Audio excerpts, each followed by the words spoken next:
We won't both walk away from this.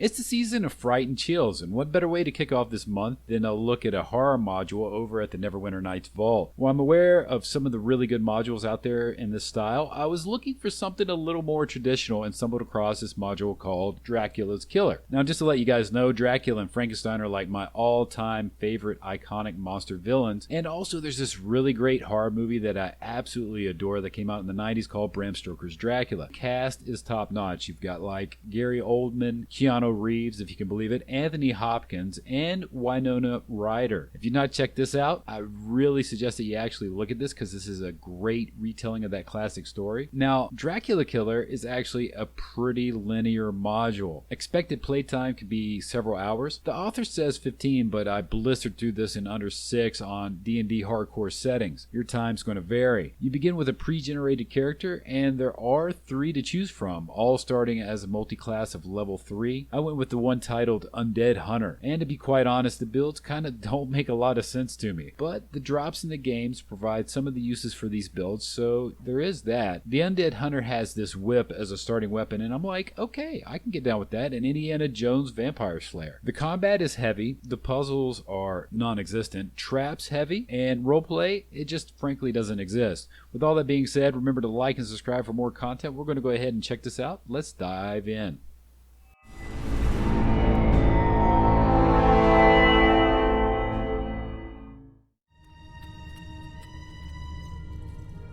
You will regret that.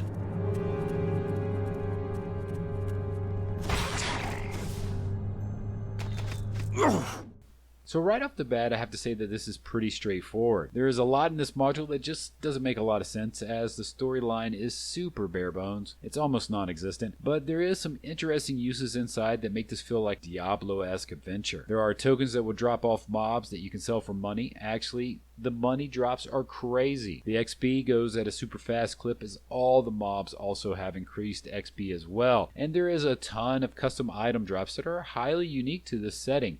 Using the pre-generated characters, each has a certain drop that will actually help them power through the process. Depending on how you feel about this, there are sections with respawning mobs, but the ones outside drop tokens and good XP. It's almost like a farm spot.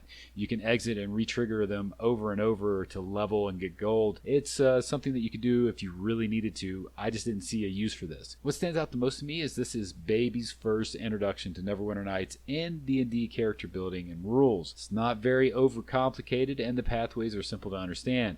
The mobs increase in difficulty, but so does the character's ability to handle them, depending on how you flesh out your character build beyond the beginning. There's only a couple spots to rest, and a small village before the castle is one of them at the end. The module does have a way for you, if you clear a section, it's easy to backtrack to that village to resupply and rest up. The only real problem I had was the very anticlimactic ending. This was one section I really wish that the module's creator had fleshed out conversations. That being said, I still like the module. Actually, if this was ever revised, it'd be really easy to make this go from average to great with just a little bit more effort put into a coherent storyline and the motivations behind our heroes. That would have actually sealed the deal. As for the tile sets, you can see some effort was put into constructing the corridors, but overall, everything really actually felt pretty bare bones and just lacking a little bit in effort. The mood was decent and the music selection was okay.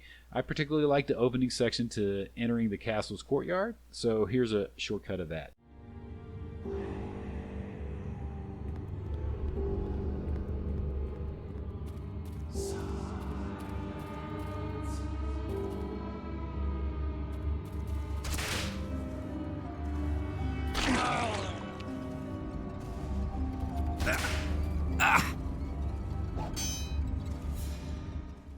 Dracula Killer is a themed mood piece. It offers a few things to someone that's interested in this particular topic. It's a decent hack and slash for Halloween. It's simple enough to introduce the younger audience to and have a little holiday fun. And sometimes that's just a factor in itself. Well, that's it for this short review. I'm going to go ahead and wrap it up. Have a great day gaming. Later.